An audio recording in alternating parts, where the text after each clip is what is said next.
Cisco is working to power an inclusive future for all. Access to information, security, equality, and fairness. Cisco, the bridge to possible. Learn more at cisco.com/go/bridge to possible. This is Don Lemon tonight. Thanks for joining us, everyone. And so here's the question that everyone on Capitol Hill is asking right now. So now what? What happens now, right? All of a sudden we were in this big deadline. What are we going to do? The deadline is coming. Can Nancy Pelosi do this? Can the president vote? Mitch McConnell. And so there was a day of high drama, right? We were waiting on the edge of our seats since last night for a vote that did not come. The president going to Capitol Hill to plead the case for his agenda with members of his own party. Progressives digging in their heels. So what happens now? President Joe Biden's agenda, the promises he made to the American people, the agenda that got him elected, really hanging in the balance. I'm telling you, we're going to get this done. It doesn't matter when. It doesn't matter whether it's in 6 minutes, 6 days, or 6 weeks. We're going to get it done. So much for the House Speaker Nancy Pelosi's self-imposed deadline they blew by last night. In a Dear Colleague letter tonight, the Speaker says, and I quote here, while great progress has been made in the negotiations to develop a House, Senate, and White House agreement on the Build Back Better Act, more time is needed to complete the task. Obviously, right? Because it's not done. The president vowing Democrats will overcome their differences. Several lawmakers telling CNN behind closed doors. The president said the top line number where they're looking to find agreement is somewhere between $1.9 trillion and $2 trillion. The president said that we got to get both of them done, so it doesn't sound like there's going to be a vote today. He basically said two things. One, it's not going to be 3.5, maybe 2 instead of 3.5, so he said that. And then the other thing, he basically said we need to pass both of them. So there you go, somewhere between 1.9 and $2 trillion. Congressman Mike Quigley telling CNN, the president said if members are too dug in, they risk getting nothing. But he emphasized, and I quote here, this was an olive branch, not demanding. So Congresswoman Pramila Jayapal, the chair of the Progressive Caucus, telling Anderson just a few minutes ago this. I think we're going to have to get to a number that all 50 Democrats and all in the Senate and all of us in the House agreed to. And 3.5 was our number. We're going to go back and see what we can do on that because we understand we got to get everybody on board. Yes, and tonight, sources telling CNN that House Republicans who were previously planning to support the bipartisan infrastructure bill are now rethinking their votes after Biden's visit to the Hill today. You knew that was going to happen. So that was a question when I was asking everybody last night, and they were so hopeful about this, saying they were going to get together. When I was asking Democrats, what about governing for Democrats? Doesn't that raise questions about governing? That was my point. And so now Republicans are saying, maybe the ones who were going to support it are saying maybe we won't now. So like I said, the question is what happens now?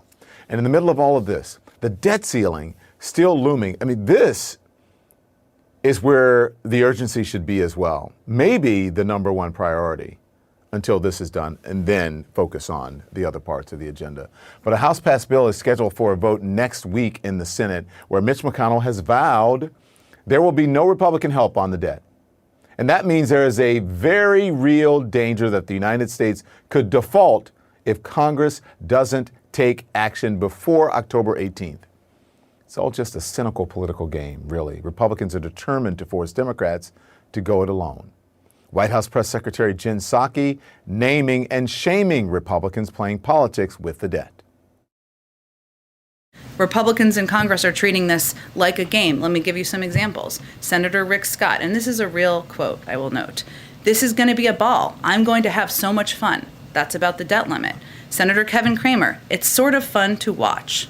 And Senator Cornyn said yesterday that Republicans would use every tool at their disposal to slow Democrats from doing this on their own. That, as Americans are facing some very real, serious, real-world consequences if the country does default, okay? The real issue is nearly 50 million seniors could be left holding the bag if Social Security payments are held up. The stock market would no doubt plummet, mortgage rates would rise, and we could lose millions of jobs. And in the face of all of that, Mitch McConnell's hypocrisy is right out there for all the world to see, refusing to vote for something he has voted for 32 times in the past. I think the debt ceiling legislation is a time that brings us all together. In the case of the debt limit, we need to act quickly, given the new uncertainty from the large cost of storm recovery. Secretary of the Treasury, Senator Schumer and I had a good meeting this morning in my office to discuss the raising of the debt ceiling, which we all know will need to be done sometime in the next month or so, and we're going to be looking for a way forward to do that together to make sure America continues to never, ever default. It's time that we got serious on a bipartisan basis to try to work this out and not have the kind of chaos that goes along with our inability to come together on these kind of important issues. You may or may not recall, I said that during the years when I was the leader of the minority in the Senate. I don't think there's any chance we'll allow the country to default. Okay, so he said, well, we need to do it because of storm recovery. Aren't we recovering from storms now? Millions of people in this country recovering from storms. My own family in Louisiana. So now what's different? Never ever default, he said. America never ever default on its debt. What happened to that? It's time we get serious about bipartisan efforts to work this thing out. Where's that this time? What's different about that, Mitch McConnell and Republicans? What is different? That's how cynical, how toxic our politics have become. And then there is the literal toxicity of anti-vax rhetoric in the face of mandates all across this country. So California is now the first state in the nation to require COVID vaccinations for students. Great, California. I said it. Supreme Court Justice Sonia Sotomayor tonight denying a request to block New York City's vaccine mandate for public school employees. It went into effect just about 5 hours ago. And we're learning that Justice Brett Kavanaugh has tested positive for COVID-19. All the other justices have tested negative, and the court says that Justice Kavanaugh will participate in next week's oral arguments remotely from home. Meanwhile, we learned this week, we've been talking a lot about the NBA, they've been in the news this week. We've learned this week that unvaccinated NBA players who don't comply with local vaccination mandates won't get paid for games that they miss. Okay, Golden State Warriors star Draymond Green says that he won't push his teammates to get vaccinated. We're dealing with something that, to me, feels like has turned into a political war. When you're talking about a vaccination and non-vaccinated, I think it's become very political. You say we live in a land of the free. Well, you're not giving anyone freedom because you're making people do something, essentially. That goes against everything that America stands for. Draymond Green, that's actually wrong. It doesn't go against, and I'm going to tell you why it doesn't go against everything that America stands for. It actually goes along with what America stands for, with what has already been decided by the highest courts in the land when it comes to vaccines and mandates, okay? So with all due respect to Draymond Green, this is about public health. We just passed the grim milestone of 700,000 deaths from COVID in this country. 700,000 dead Americans. 700,000 dead Americans from COVID. And now the vast majority of the people that we are losing are unvaccinated. This is about stopping a virus that is killing us. It's not about feelings. This is not about freedom or liberties when people who had that wrong, no matter how loudly people yell about it. We're for freedom, baby. We are for freedom all the way, and that's what we love. So let me just, for, people are going to say, well, I can't believe Don Lemon's calling out to the NBA or Draymond or conservatives or whatever. It's okay. So I'm used to that. It doesn't bother me. So save it or do it. I don't care. I don't even look at it. Okay, so this is a little history lesson for you. Okay?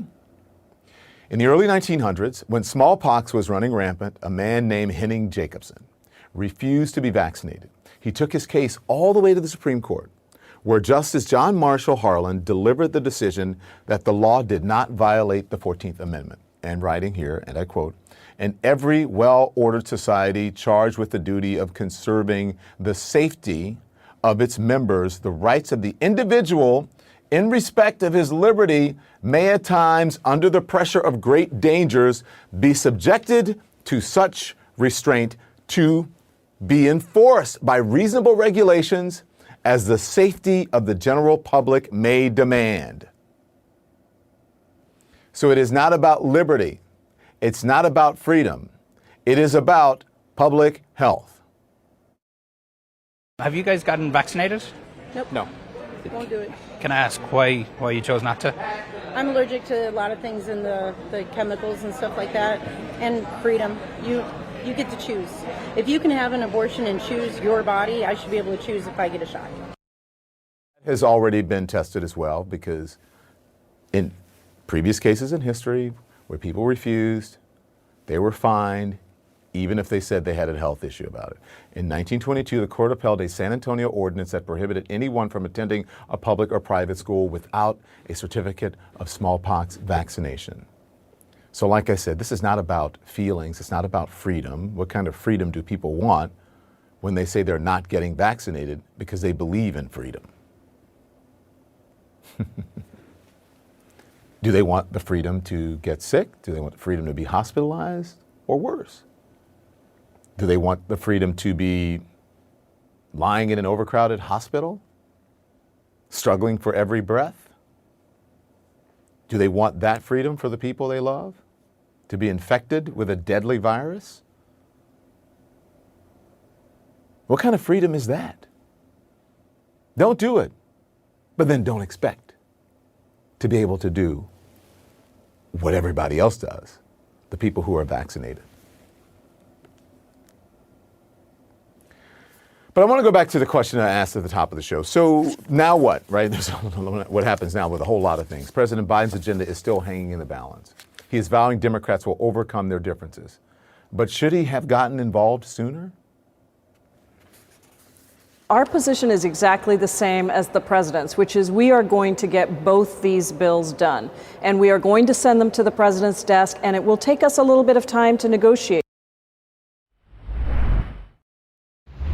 So now what? What happens now? A bold promise from President Biden on the future of his domestic agenda in the middle of deep divisions in his own party. The president vowing Democrats will pass a bipartisan infrastructure bill and a sweeping social safety net package, no matter how long it takes. The House Speaker Nancy Pelosi saying in a letter tonight, they need more time for negotiations. So joining me now, CNN senior political analyst Ron Brownstein and former advisor to George W. Bush and John McCain, and the executive producer of The Circus on Showtime, Mr. Mark McKinnon. I mean, that letter was like, duh, yeah, of course we need, Yeah. Yeah, here's what's happening. We need more time. Good evening, gents. So Ron, hey. So the president, went to Capitol Hill. He's trying to rally the troops. You heard from Biden. He's pledging that this is going to get done regardless of the timeline. But this has been a really messy process. I hope maybe I'm not categorizing that right. But I don't know, characterizing, properly. And then there's still the big divide here. Is the president right? Will it happen? You would think that it will happen for the reason that we've talked about all the way throughout, that it's really not in anyone's interest in the Democratic Party to have it completely collapse. But Don, this is tough. They are trying to make great change on a slender majority, to borrow a phrase from Thomas Jefferson, and that is difficult. In the 21st century, it has, because the country is so deeply and stably divided, it's been really hard for either party to generate any kind of significant cushion in the Senate. There's only been 3 Senates in this century where one party has had at least 55 seats. Right now, Democrats only have 50, and you are seeing the pains of that. We should be reminded that in 2017, Republicans only had 51, and they ultimately failed on one of their two big goals, which was repealing the ACA, because they couldn't hold everybody together. In the end, I still think they will find a way to get this done. But, in a 50-50 Senate, every senator is a king, and Manchin and Sinema in particular sure enjoy that power. Hey, before I get to Mark, but do you think they'll get it done because there's word that they're losing the few Republican support that they had, or supporters that they had? Right. I mean, it's almost inevitable, right? This whole problem solvers caucus is melting away at the end of Republicans. They might have single-digit Republicans supporting this. The issue isn't really the Republicans in the House. It's whether the House, and it's not just the progressives, it's really the broad range of the party in both chambers. The vast majority of Democrats in both chambers can reach agreement with Manchin and Sinema on an acceptable number for the reconciliation bill, which is the core of Biden's agenda. And let's not forget, the only reason that so much is being weighted on this one bill is because it's the only way to avoid a filibuster. So many other things that Democrats care about: immigration, police reform, LGBTQ rights, gun control, even potentially voting rights, are all hung up on the filibuster. And this is their one chance around it for other parts of their agenda. So letting this go down would just be an enormous kind of self-inflicted wound by Democrats. And that's why, in the end, you still have to bet they would find a way to do it. I think the technical term for it is dumb. So, Mark, do you disagree with that? No, listen, they either hang together or they hang separately, that's for sure. Having worked on both sides of the aisle, the one thing that's clear to me is that when Republicans get orders, they salute and march. When Democrats get orders, they jump in a mosh pit. I mean, it's just the way it is, because they are they're a party of 1,000 constituencies, and we saw that in sharp relief this week. Although at the end of the day, I do believe Joe Biden has a good point, which is a year from now, if there is a reconciliation bill with a lot of the human infrastructure and an infrastructure bill that are done, voters won't care when it was done. But I also think that if Mark, real quick, voters won't care when it was done, but also for the the Sinemas and the Mansions of the world, or whomever, or even for the progressives. Let's just say for the progressives in the House, are their voters going to care that it was 3.5 or 2.9? Or is that really going to matter to them? Well, I don't think the number's significant, but it depends on what gets stripped out of the package. Yeah. If it's child care gets stripped out, voters, a lot of constituents will be upset. But Mark, you were making your point. I cut you off. Sorry. Let him finish. Are you good? Yeah, I'm good. Yeah, you're good. Okay. Can I just say, there may be a political win-win in here, because the most logical way to shrink this down is to phase out many of these programs rather than stripping them out altogether. And that means you could run in 2024 on reauthorizing and continuing ideas like universal pre-K and the children's tax credit and paid family leave. So there may be kind of a logical way out of their impasse. You can cut the costs and maybe double down on the political benefit by phasing out the timing on how you implement these ideas, most of which are individually popular in polling. Well, Mark, that was my point last night, where I said to members of the progressive wing, if you're not in power, Ms. Katie Porter, then what does it all matter? The point is to stay in power, and then you go back to your constituents and say, this is America, this is how the government works, we need more time, we have more power, we'll have more influence, and to be able to continue on doing what we're doing now. Well, that's exactly double right. dip. And, this has shown that the progressive wing of the party is really flexing its muscles, but I'm not really sure that that's where most of Americans are. And if the package is too big and too broad, I think that's problematic for 2022. But I think Ron Brownstein has a really smart idea, and I think the Democrats ought to listen to that advice. And yeah. So what do you think, what kinds of things are you expecting to see cut back to get to the price tag market? Because you said, it doesn't matter if it's 2.5 or 3, it's what's in it. So what do you see getting cut back? I think the dental vision component for elderly Americans could go easily. I think the community college piece could go. I think those are the first couple things that come to my mind. And what about you, Ron?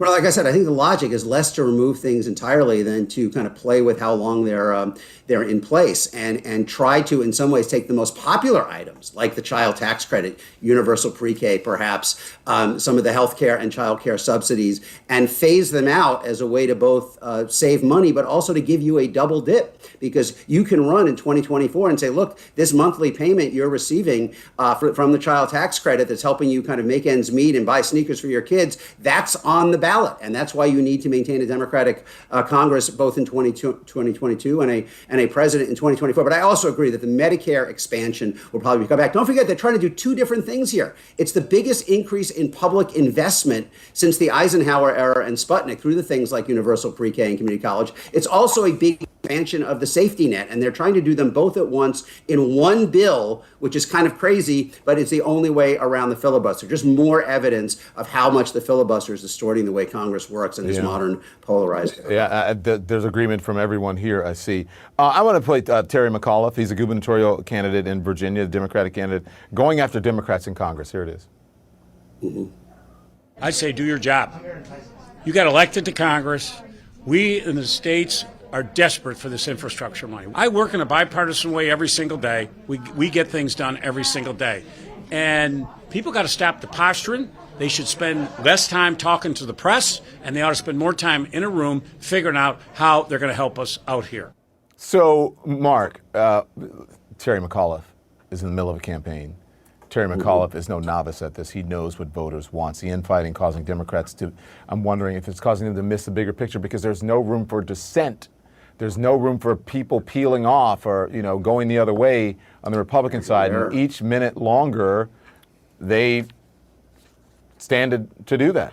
It's a possibility. Well, Terry McAuliffe is Exhibit A of the potential,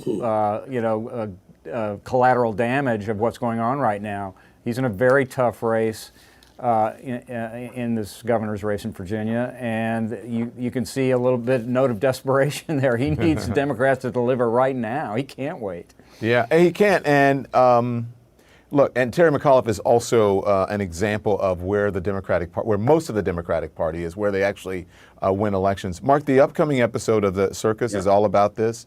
This is a clip featuring Progressive Caucus Chair Pramila Jayapal. Here it is. We are here to make transformative change for people in a moment of tremendous crisis. We are here to deliver on climate change. We are here to deliver on health care. We are here to deliver on paid leave and child care so women can get back to work. We are not going to leave people behind. But I just mean in terms of the broader negotiations. I mean, are you confident that if infrastructure doesn't get a vote, coming out of this, you can have a real conversation with the Joe Manchins, or that Biden can have a real conversation? Hopefully he understands that he's not the only one that has power with a slim majority. Yeah. I think, Mark, you said it. I don't know, both of you probably said it, but the progressives are flexing their muscles in ways that we haven't seen before. But you said that Biden was elected to be the center. So what's that dynamic going to look like for the rest of his presidency? Yeah, listen, first of all, kudos to Congresswoman Jayapal. She's done a really outstanding job, and she's been a very effective member of Congress. But to your point, Bernie Sanders was not elected president. Joe Biden was, and there was a reason he was elected president. And, at the end of the day, if the Democrats want to win the midterms, which is a big challenge already, or 2024, they've got to remember why Joe Biden was elected in the first place. Mm-hmm. Gents, thank you. Ron, Friday. Hat game, I got to work on it. Friday, you got to work on the hat game, and you got to work on the Friday, no tie Friday. Yeah. I'm in LA. I'm all for it. It's no tie day Friday. All right. We'll see. I'm a no tie year. Thank you. I appreciate it. Listen, we need to talk about what's happening with the Gabby Petito case. There are new reports of Brian Laundrie sightings along the Appalachian Trail. We've got the latest on the investigation into the death of Gabby after this. Where will we be in 5 years? In 50 years? Will everyone have access to information and security, to equality and fairness? Cisco has made it its purpose to power an inclusive future for all. Where will we be in 50 years? Let's go see. Between the world and what we make of it, there's a bridge. Cisco, the bridge to possible. Learn more at cisco.com/go/bridge to possible.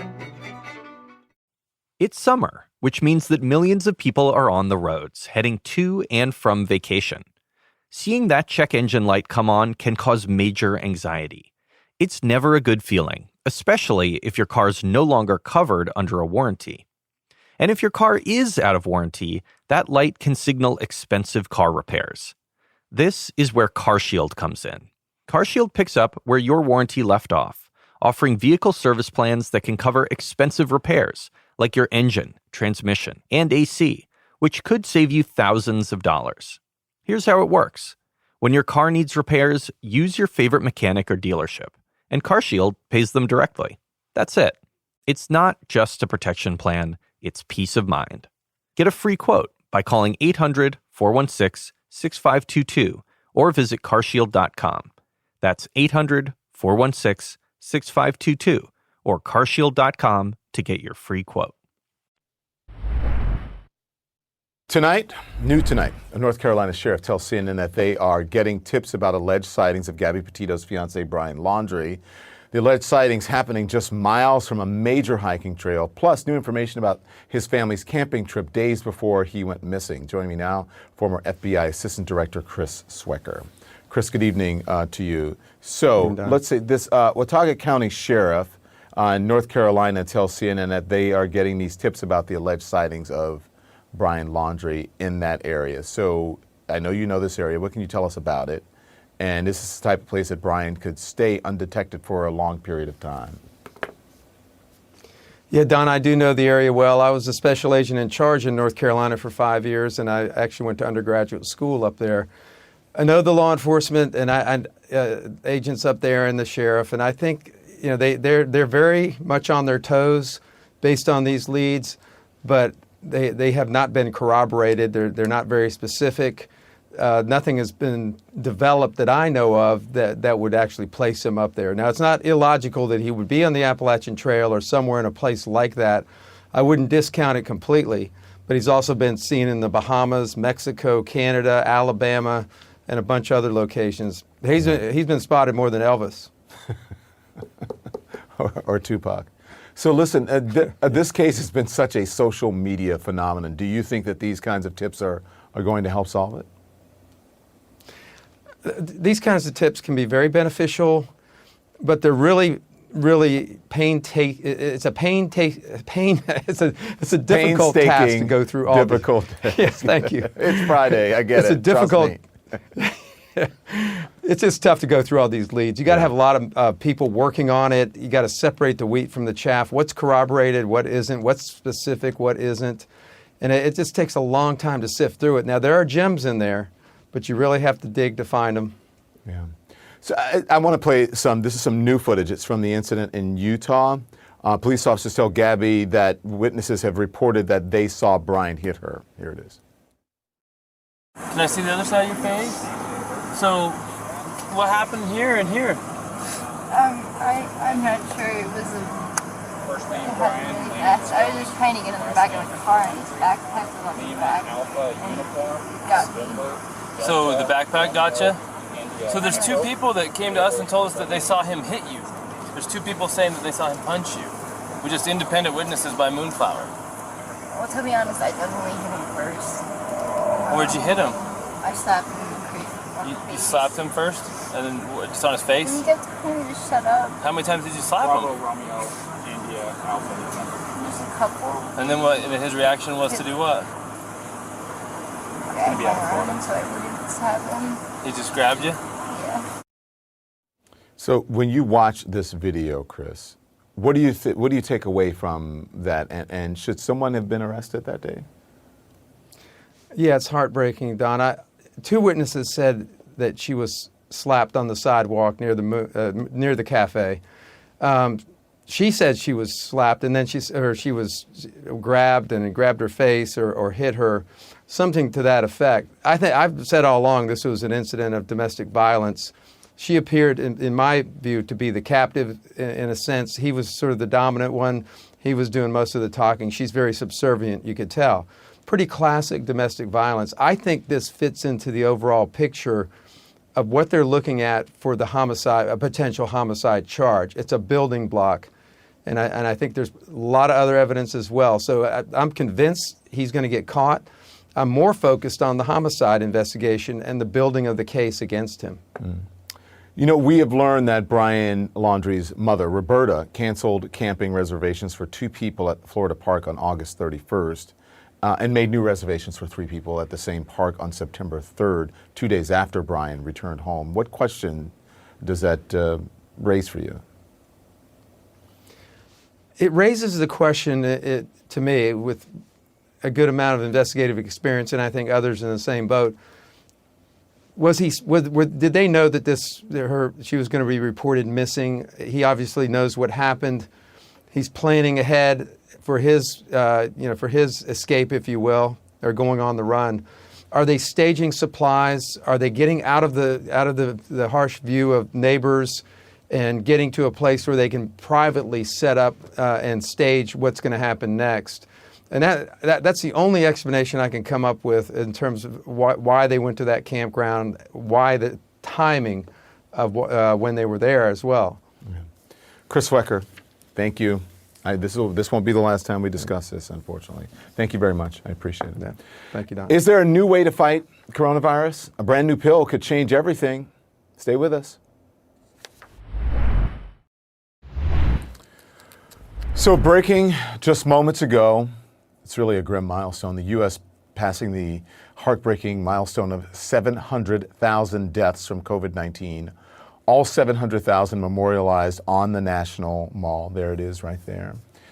That is California, the most populous state in the nation, becomes the first to mandate the COVID vaccine for students who want to attend school in person. And Merck announces an antiviral drug that will cut the risk of COVID hospitalizations and death by 50%. That's according to the company. So also tonight, American Airlines announcing that they will have a vaccine mandate for their workers. So let's break it down now with Dr. Peter Hotez. He's a co-director at the Texas Children's Hospital Center for Vaccine Development. Good evening, sir. Appreciate you joining us. We got a lot to talk about, actually. So we have this sobering milestone, 700,000 deaths from COVID, more than any other country. So many of these deaths were preventable. What's your thoughts? Don, I'm especially thinking about the last 100,000 deaths, which occurred during this Delta wave over the summer, despite the widespread availability of safe and effective vaccines. So almost all of those 100,000 deaths were among the unvaccinated, despite the fact that they could have gotten vaccinated. Almost all of those 100,000 deaths were preventable, were unnecessary. This is what I'm calling death. I don't even call it misinformation or disinformation anymore. I call it death by anti-science aggression. And this has now become one of the leading killers in the United States, far more than global terrorism or nuclear proliferation or cyber attacks. And yet we really don't do anything to combat it. I've been calling this death by anti-science and writing and speaking about it now for a few years. And it's just gotten so out of control, and it's just completely heartbreaking. Yeah. You know, with that grim news, there's very promising news from Merck to tell you everyone about. The first antiviral pill designed for COVID-19. How does that work? Is it a game changer? Yeah, actually, the drug was actually first developed at Emory University in Atlanta, and it was developed as an anti-influenza drug. And it was shown to inhibit virus replication, and then it was subsequently shown it does this for the SARS-2 coronavirus. It's a very interesting mechanism. It actually introduces mutations while the virus is trying to replicate, and then that eventually stops it cold. And the great thing about it is it's an oral pill, although it's a lot of pills. I think it's something like 4 pills twice a day. So you might up taking 40 pills or so, but it works in terms of reducing the hospitalizations by half. And in the control group, this was 775 patients with SARS-2 coronavirus. There were 8 deaths in the control and none in the treatment group. So it's still not a huge study, but it was so compelling that the Data Safety Monitoring Board said, stop. This looks like it's really promising. And I think on this basis, Merck & Company will file for emergency use authorization. It has limits. You have to take it very early on in the course of the illness, probably a day or two after symptoms. You have to know that you're antigen positive. So there's going to be some infrastructure that has to be put in place. But Merck is planning on success, and I think they're trying to produce 10 million tablets by the end of the year. The other exciting part of this, Don, is unlike vaccines, which are very hard to reproduce and scale all over the world, this one is relatively straightforward. So just like Cipla in India makes antiretroviral drugs, they should be able to make this one. And I think the plans are to have at least 5 generic drug manufacturers in India and elsewhere start producing it. So I think the key message, though, the take home for tonight is it's not a substitute for getting vaccinated. That was my next question. Vaccinating against COVID-19 is Let me get to that because I want you to drill down, but just real quick, how many pills a day you said? My understanding is 4 pills twice a day. So for 5 days. So it's 8 pills a day for 5 days, 40 pills. So got it. 5 days, 40 pills. I thought you were saying in one day. I was like, that's a lot of pills. I get it. But I want to drill down on what you were saying, because if a drug proves to be as effective as the company claims, are you worried that the vaccine hesitant people might say, oh, there's a pill that I can take. Why do I need to get the shot? That's exactly right. I don't want this to become ivermectin version 2.0. It's not as good as getting vaccinated. It is a reduction in severity of illness, but there's going to be a big range in how people respond. And it's vaccination that's going to save your life ultimately. Yeah. So this is not an alternative to get. You should get the vaccine, and if you happen to get COVID, this is approved, then take it, right? Yeah. Yeah, absolutely. Okay. And okay, so listen, did you want to add something before I go? I'm going to talk about California. But No, go ahead. Okay. California adding the COVID vaccine to its list of required vaccines to attend in-person schooling. It's going to be phased in as the FDA approval comes. That could still be as early as the end of this month. So should mandatory COVID vaccines be the national standard, sir? Yeah, ideally, the problem exists on that school vaccine mandates are regulated at the state level. So California is kind of the tip of the spear on this. They're moving forward, and I think that's great. I think other states will follow, but it's likely to go along a partisan divide. You know, here in Texas, where we have a very aggressive anti-vaccine lobby that lobbies the state legislature, I think, we're going to be one of the last to adopt it, tragically. But no question that if we could implement vaccine mandates for the schools, it'll get the kids safely through the school year, especially because we have approvals pending likely for the 5 to 11-year-olds in a few weeks. The VRPAC committee is going to be meeting, and the FDA is going to be meeting in October, in the middle of October. So that's really exciting. So the sooner we could do it, the better. But I think you're going to see a lot of variation state by state. All right. Doctor, thank you. I appreciate it. You're the best. Thanks. Thank you. He said it was a credit to Jewish people that protesters used the Star of David to oppose a mask mandate. And take this. Now the mayor of Anchorage is apologizing. Okay, take this. A big city mayor apologizing. Anchorage Mayor Dave Bronson now, quote, truly sorry for comments he made about some of his residents wearing Stars of David to oppose a city mask mandate. Listen. We've referenced the Star of David quite a bit here tonight, but there was a formal message that came out within Jewish culture about that, and the message was never again.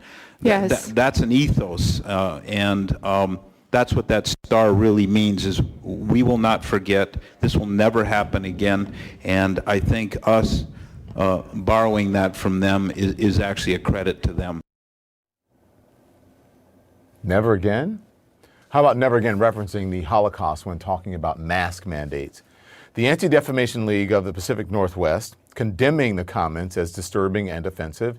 The mayor, a self-described center-right conservative, opposes the mask mandate, but he is now releasing a statement that reads, and I quote, I should have chosen my words more carefully, and if I offended anyone, I am truly sorry. I understand that we should not trivialize or compare what happened during the Holocaust to a mask mandate, and I want to apologize for any perception that my statements support or compare what happened to the Jewish people in Nazi Germany. He should apologize, because there is no comparison. But sadly, the mayor and the star-wearing protesters aren't the first to equate critical public health measures to the Third Reich. Science and laws shouldn't be changing so fast. Has Nuremberg taught us nothing of medical tyranny in the past? We are frighteningly close to reliving the history of Nazi Germany. 1930s Germany has many similarities here. We know in this room who would have turned in Anne Frank. We know that now. Thanks for showing your colors. I will be asked, how many vaccines have you had? Have you been a good little Nazi? Hail Fauci! Hail Fauci!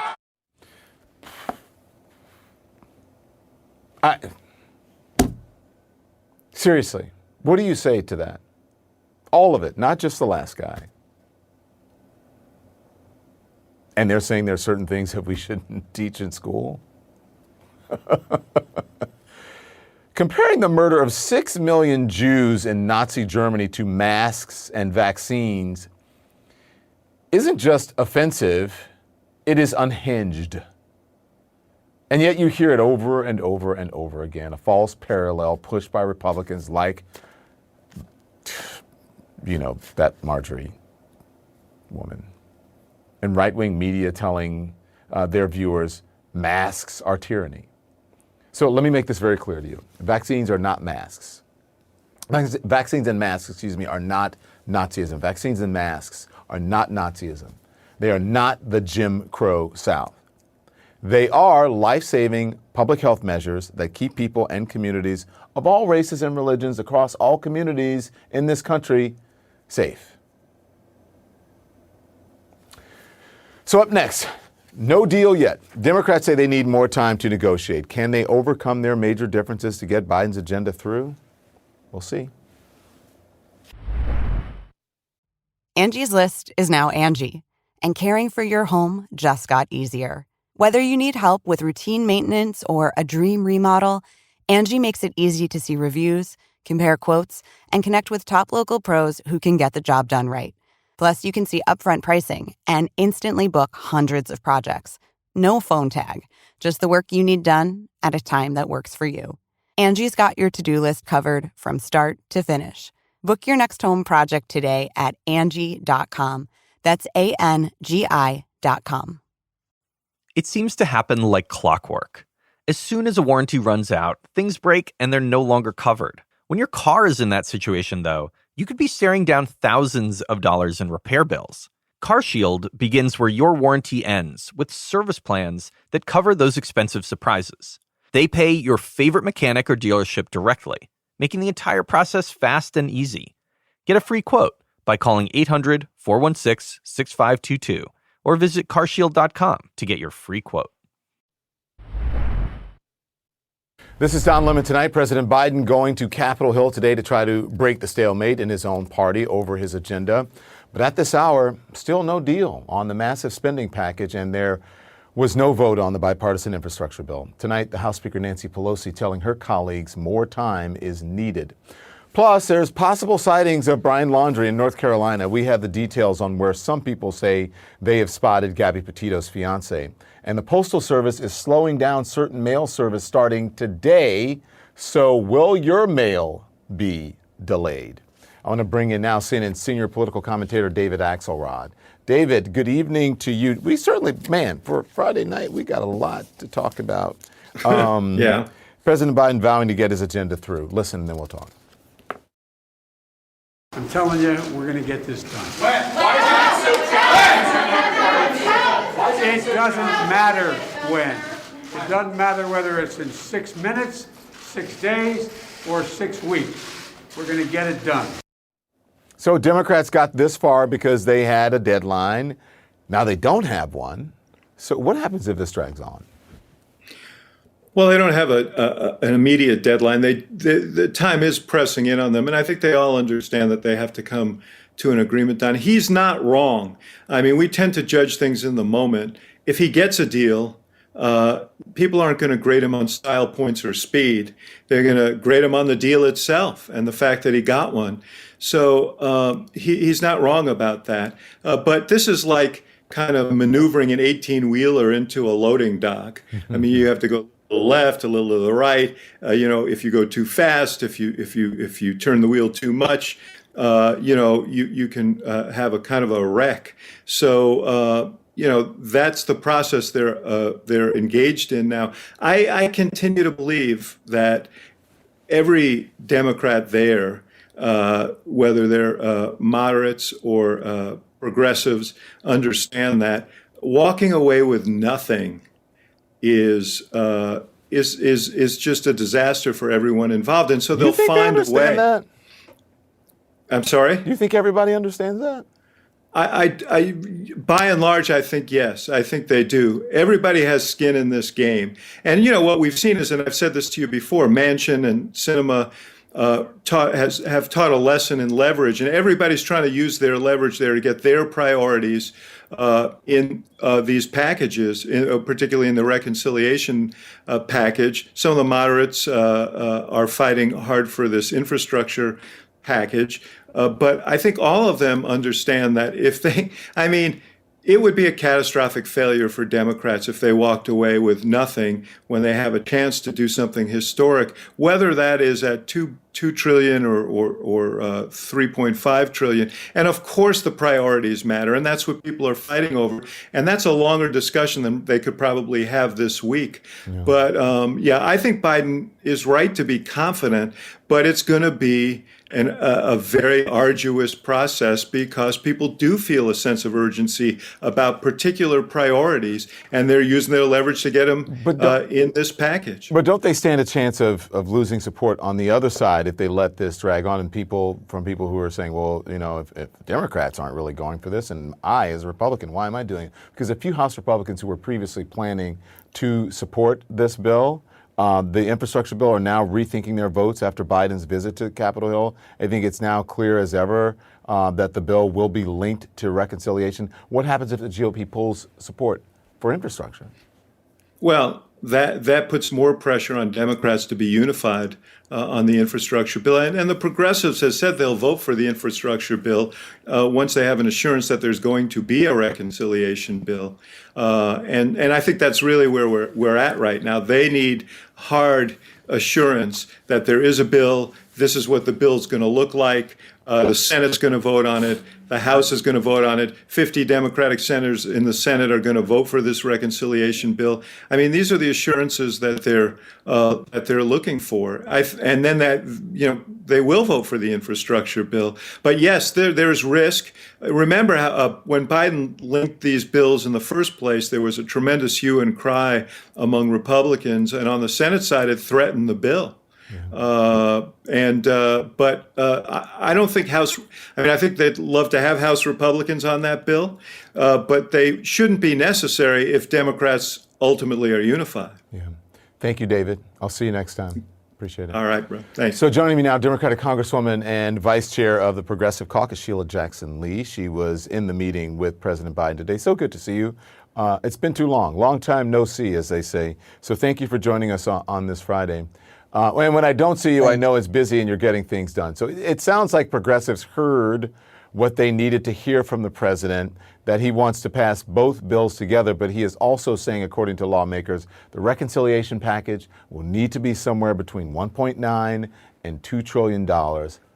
How does all that sound? Well, thank you so very much for having me. It is long time no see, and I would simply say that progressives got a victory tonight.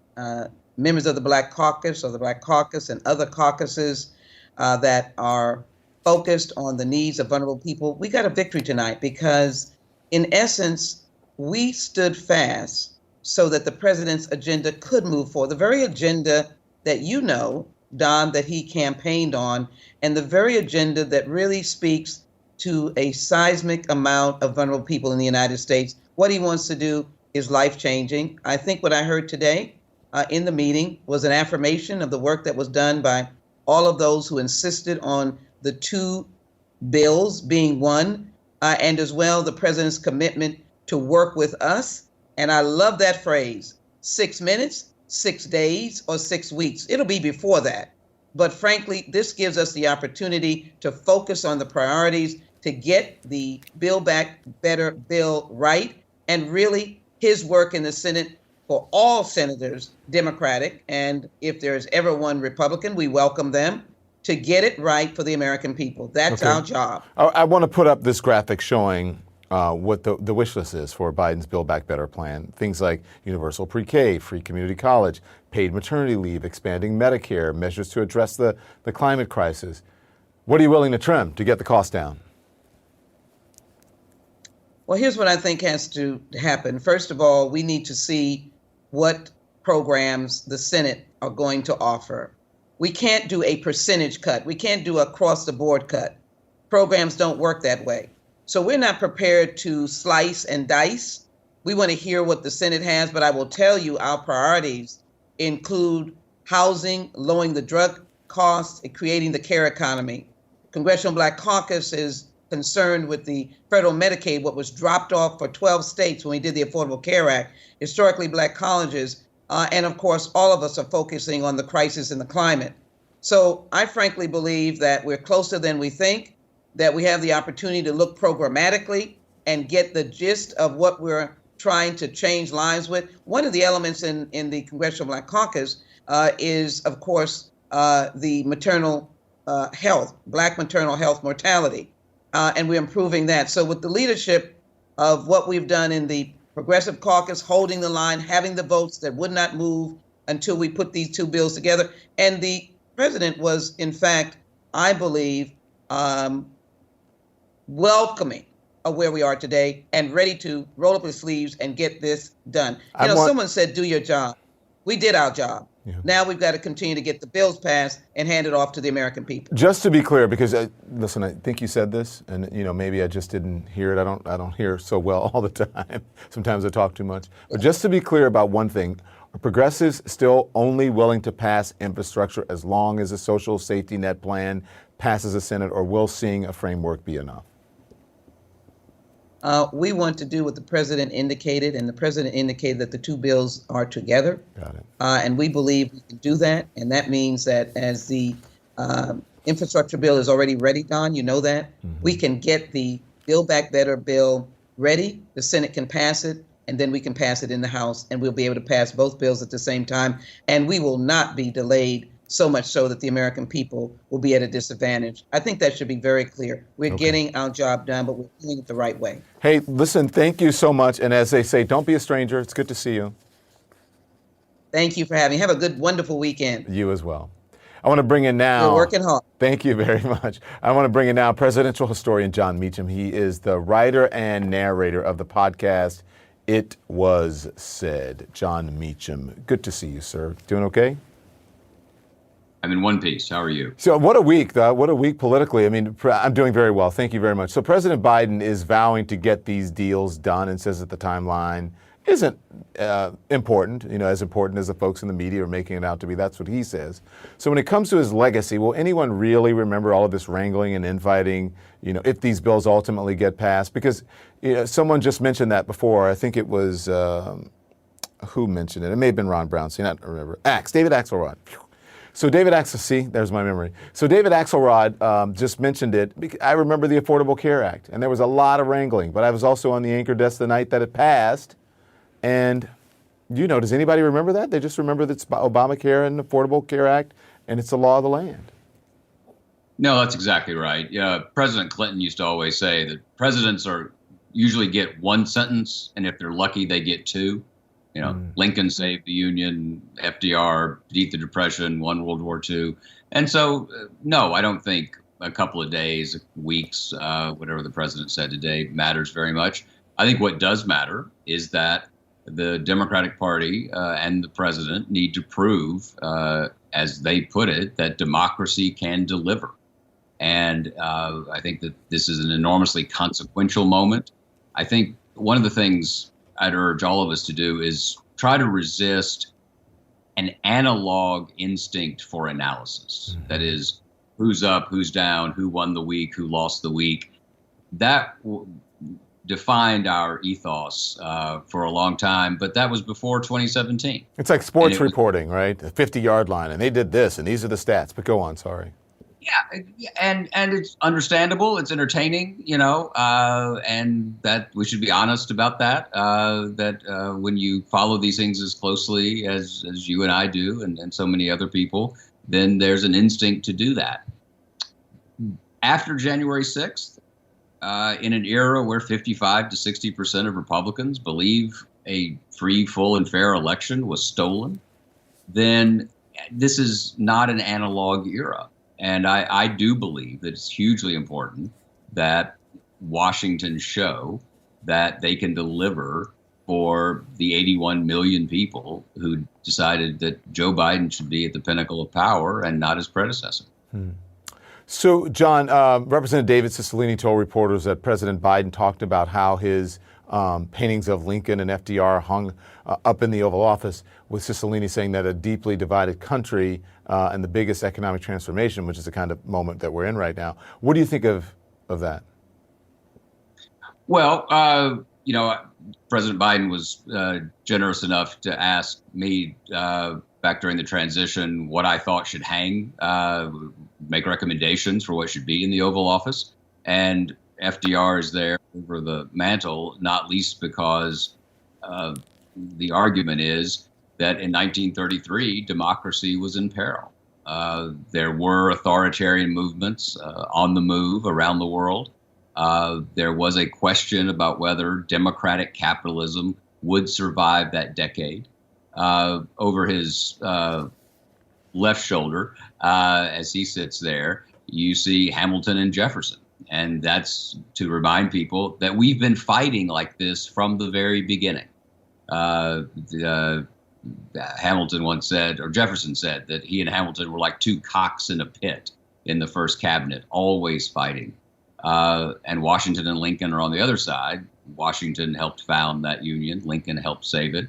Rosa Parks is in there. Cesar Chavez is in there. Eleanor Roosevelt is in there. Harry Truman's in there. It's hopefully a space that looks like the country and reminds us of what our best parts are, the best elements of who we are. And so I think that it's hyperbole is very seductive. But remember, an armed mob tried to stop the constitutional processes from unfolding on January 6th in this calendar year. And one of the great things about America is that we move on quickly. And one of the worst things about America is we move on too quickly.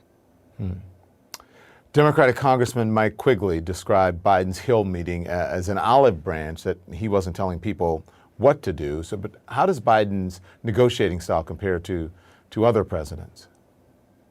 Well, no president's ever had as much legislative experience. 36 years in the Senate, the 8 years in the vice presidency. None. Sorry? None. No one?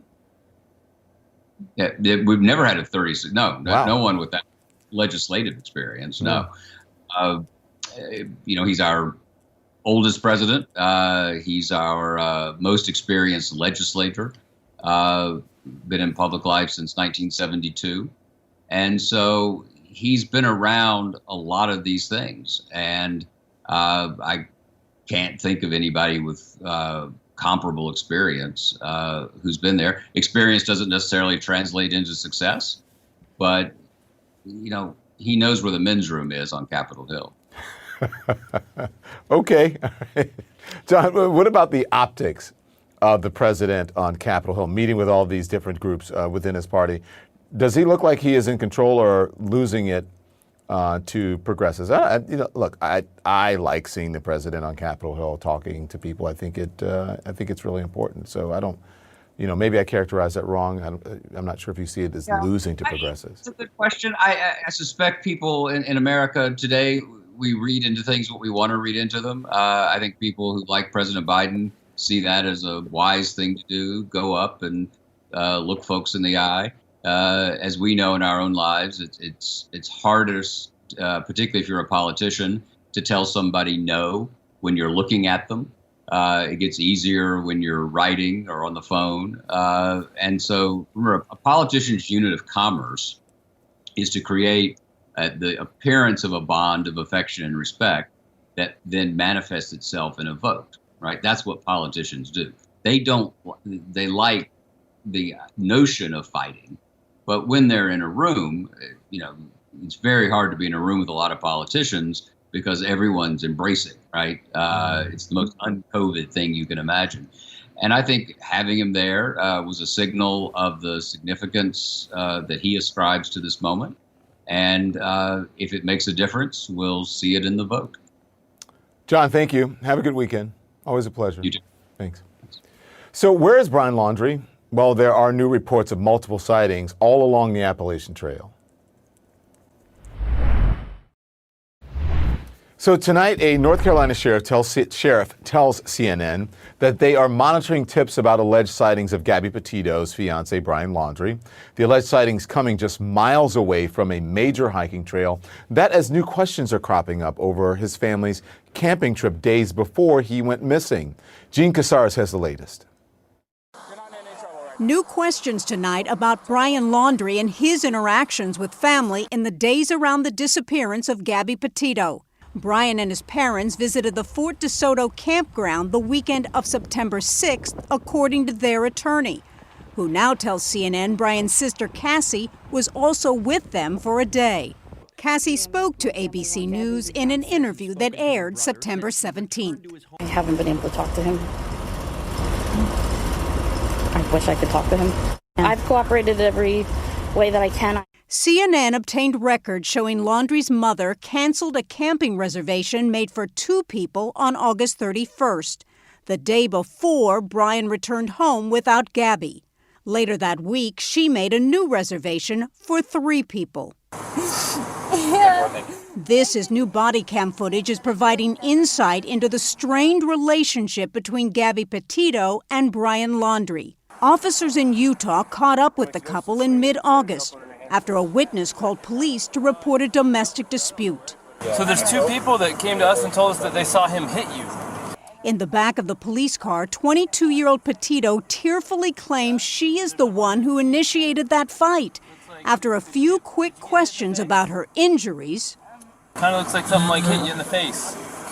And then over on your arm, shoulder, right here. That's new, huh? It's kind of a new mark. Oh yeah, I don't know. the officers turned their focus on Petito's actions instead. Were you attempting to cause him physical pain or physical impairment? What was the reason behind the slapping and stuff? I was trying to get him to stop telling me to come back. For nearly an hour, the police questioned the couple about their relationship separately and determined Laundrie is the victim. So at this point, you're the victim of a domestic assault, even if you... It is something even Laundrie finds surprising. I'm not going to pursue anything. She's my fiance. I love her. It's just a little squabble. Ultimately, Laundrie is sent to a hotel for the night, and the police deem the interaction a mental health crisis. I don't want to be separated. You gonna have anxiety? Yeah, nowhere to him, please. What everyone wants to know is when will the autopsy be complete? What is the official cause of death? And will that help give investigators answers to their many questions? Don? Gene Casares, thank you so much. Appreciate that. So joining me now, Palm Beach County State Attorney Dave Ehrenberg. Dave, thank you. Good to see you once again this evening. The Watauga County Sheriff in North Carolina has received tips about alleged sightings of Brian Laundrie in the area. The sheriff doesn't put a lot of validity to the sightings, but they are taking them seriously. They have to. How important are tips like these from the public, and how do you decide which ones to pursue, which ones are legit, so on? Yeah, good evening, Don. They're really important because remember, we have only about 850,000 law enforcement agents throughout the country with a population of over 300 million. So we depend upon tips from civilians. Law enforcement can't do it themselves. And that even includes tips from Dog the Bounty Hunter, which I think shows that he's now involved. Is maybe we are really living in a computer simulation, that someone is just inserting a reality star in the mix. It just has a whole 2020 vibe to it. But I think we depend and we need civilians to speak up. That's why we always say, if you see something, say something. But the one drawback to that is that it really will keep law enforcement busy because as many good tips you get that many more bad tips. And so it could send the limited resources on wild goose chases in some instances. I want to play some of the new body cam footage that was released where Gabby admits that Brian did hit her. Here it is. Did he hit you though? I mean, it's okay if you're saying you hit him, and then I understand if he hit you, but we want to know the truth if he actually hit you. I guess, yeah, but I hit him first. Where did he hit you? Don't worry, just be honest. He grabbed my face, just I guess. He didn't hit me in the face, he didn't punch me in the face or anything. Did he slap your face or what? Well, he grabbed me like with his nail, and I guess that's why it looks. I definitely have a cut right here because I can feel it when I touch it. It burns. So as you said, she admitted that he grabbed her face and then scratched her. What goes through your mind when you watch that? Do police officers appear to be trained to look for signs of domestic violence? In their questioning, to me it seems so, but I wonder what you think. Yeah, that was a troubling video because throughout the video, it does seem like they were closer to arresting Gabby than Brian. And now that you see Gabby admitting that, yes, Brian did grab my face, he put his nail in her cheek and left a mark, and yet still they had to be talked out of arresting Gabby because Brian was like, hey, I don't want anyone arrested. They made him out to be more the victim. You can't even look at this in separately. What you have to do, Don, is know the fact that there was also a report that Brian was locking Gabby out of the van, a van that she owned in part or in whole. Plus, there was the report that he was trying to grab her phone. These were things he's not allowed to do. So you combine that with the fact that he apparently grabbed her face, and there were two witnesses that said that he slapped her, and you have to wonder why he wasn't arrested. At the very least, I think there was probable cause to arrest him that day. We continue to learn more about the actions of Brian's parents after he returned home from his trip without Gabby. Are the Laundries doing a pretty good job of implicating themselves here? Oh, they're doing a great job of incriminating themselves in the court of public opinion. But in a court of law, you need more. It's not just enough that they lawyered up or they are staying silent. That's not enough to charge them with a crime. But if they knew that Brian committed a crime and they tried to prevent his arrest or punishment in some way, then they could be charged with accessory after the fact. So if they tried to sanitize the van or destroy evidence, or if they bought him a plane ticket to get out of Dodge, then the law enforcement officers can be showing up at their driveway with a shiny new pair of handcuffs. Thank you, Dave. I appreciate it. Thanks, Don. School boards say that the threats against them are getting so bad that they need help from the FBI. Stay with us. A threat to, so serious, I should say, a school board group is asking the FBI, Homeland Security, and the Justice Department for help. The National School Boards Association sending President Biden a letter saying, and I quote here, as these acts of malice, violence, and threats against public school officials have increased, the classification of these heinous actions could be the equivalent to a form of domestic terrorism and hate crimes. Terrorism and hate crimes? That's what our school boards are facing? Let's listen to just some of it. Calm down. Yes. Calm down. We know who you are. We know who you are. You can leave freely, but we will find you, and we know who you are. You will never be allowed in public again. And I'm going to come for everybody that comes at my kid with this stupid, ridiculous mandate. We are the storm, and we are here already. And when this whole thing crumbles to the ground, we will be here to hold you accountable for your crimes against humanity.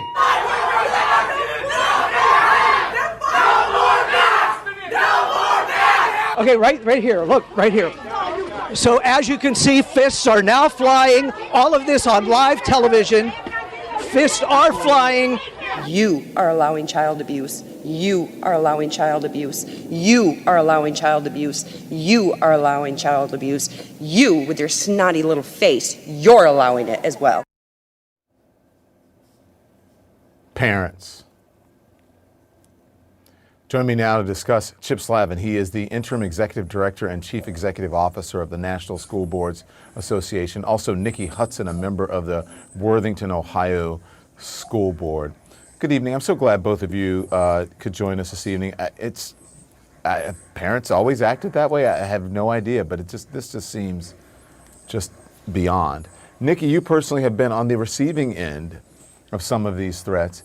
In the letter to Biden, the NSBA referenced that you got this mail, and I quote here, "We are coming after you and all the members on the Board of Education. You are forcing them to wear masks for no reason in this world other than control, and for what you will pay dearly. For that you will pay dearly." I mean, what is it like getting this letter as someone who's trying to take care of kids, help kids? It's deeply disturbing, Don. In part because of the fact that it's, a threat against, like you said, individuals who are trying to make decisions that are in the best interest of our students and public health. It's being directed as us who are members of this community, who have children in our school district. And then also, there were other things in that letter. And so it's also because of the amount of, hate and intimidation and racism that are woven within these threats. Yeah. Chip, did this all start with the pandemic? I said, parents always acted this way, but did this start with the pandemic, or has your group seen an uptick in these threats before 2020? Well, I really think there were three things. You already were in a volatile national election prior to the pandemic. Then the pandemic hit. It shut the buildings down, obviously changed schools, dramatically. And then you had, the economic impact of that also affected many people's lives.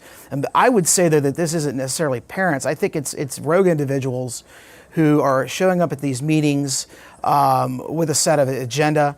They're creating all of these problems. The clips you just showed are so disturbing, but there are so many other incidents like that haven't even been reported.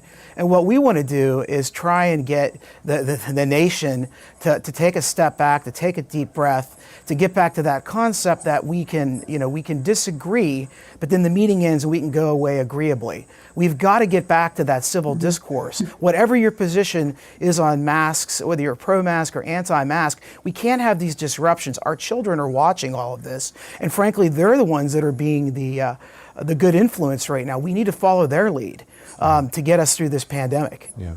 Chip, it's not just COVID safety measures, right? You've seen a lot of threats coming because of the critical race theory. Tell us what you're seeing, please.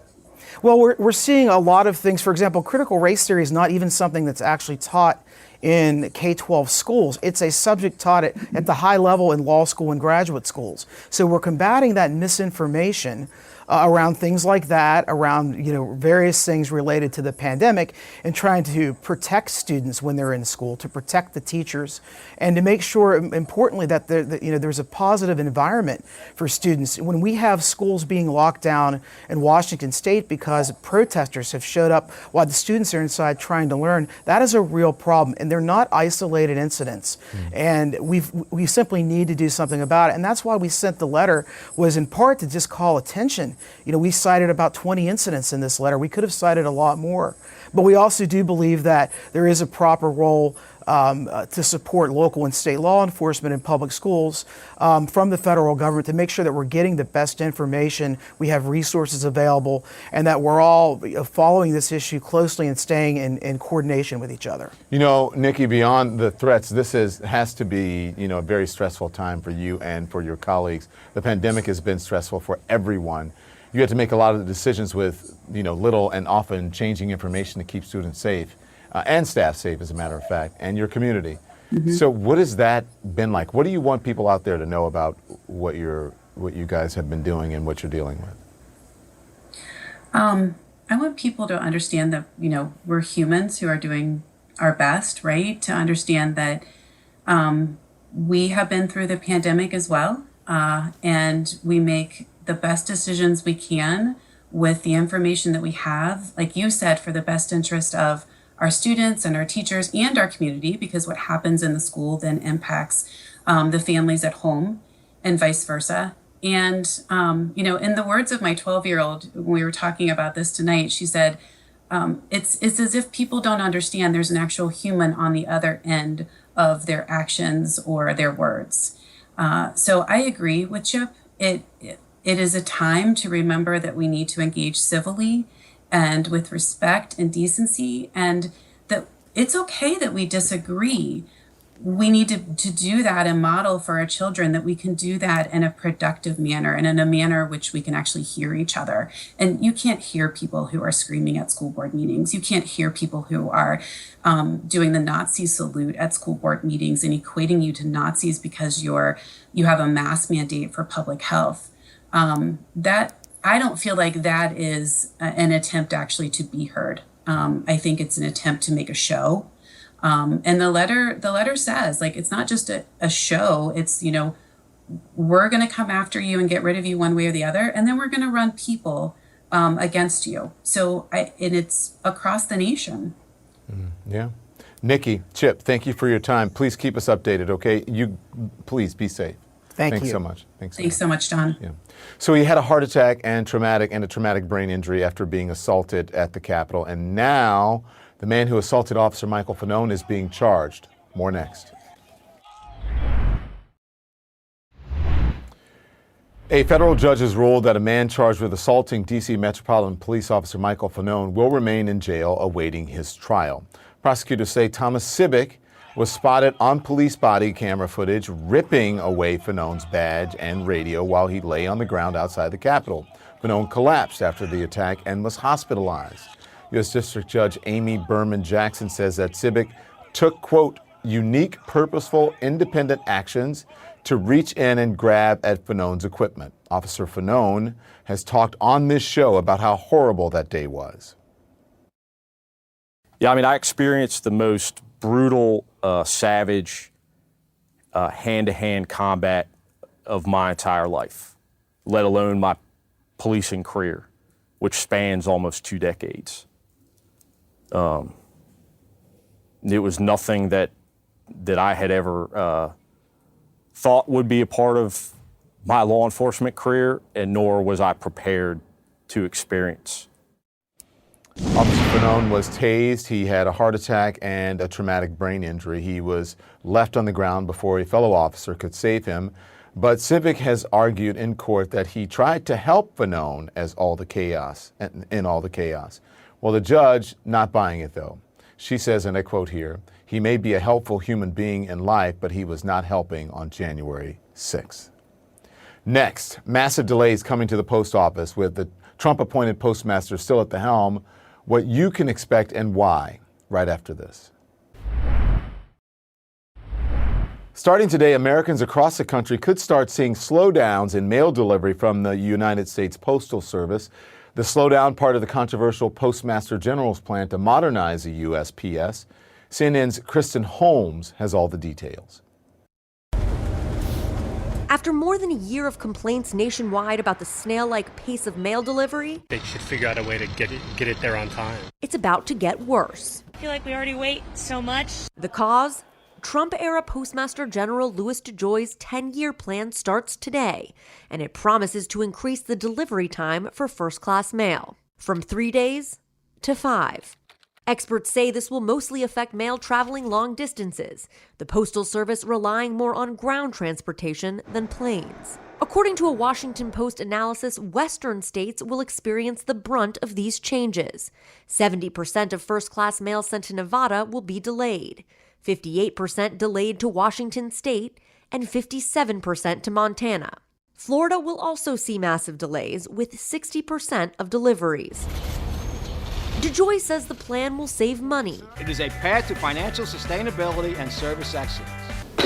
Lawmakers pushing back. Medical shipments have gone missing. Many small businesses cannot get their products to customers. I've gotten complaints from just families who didn't get birthday cards from grandma to their grandchild or notices about things that they needed to get to on time. As well as members of the Postal Service Board of Governors. Intentionally slowing first-class mail and package delivery by changing service standards is strategically ill-conceived, creates dangerous risks that are not justified by the relatively low financial return, and doesn't meet our responsibility as an essential part of America's critical infrastructure. DeJoy remains mired in controversy, a staple of his tenure. The Trump holdover and Republican mega donor came under fire during the 2020 election, as Democrats accused him of intentionally sabotaging the Postal Service and slowing down delivery amid unprecedented mail-in voting. Earlier this year, the Department of Justice opened an investigation into DeJoy's political fundraising and contributions when he was in the private sector. DeJoy denies all accusations. Democrats have called for President Biden to get rid of DeJoy. While Biden doesn't have the power to fire him, he can replace the board that does. But the president has shown no interest in doing that. Earlier this year, he nominated 3 people to vacant seats on the Postal Service Board of Governors, but the majority, installed on the board under former President Trump, standing behind DeJoy. The Postmaster General telling lawmakers he's not going anywhere. Well, how much longer are you planning to stay? A long time. Get used to me. Kristen Holmes, CNN, Washington. And thank you for watching. Our coverage continues. Where will we be in 5 years? In 50 years? Will everyone have access to information and security, to equality and fairness? Cisco has made it its purpose to power an inclusive future for all. Where will we be in 50 years? Let's go see. Between the world and what we make of it, there's a bridge. Cisco, the bridge to possible. Learn more at cisco.com/go/bridge to possible.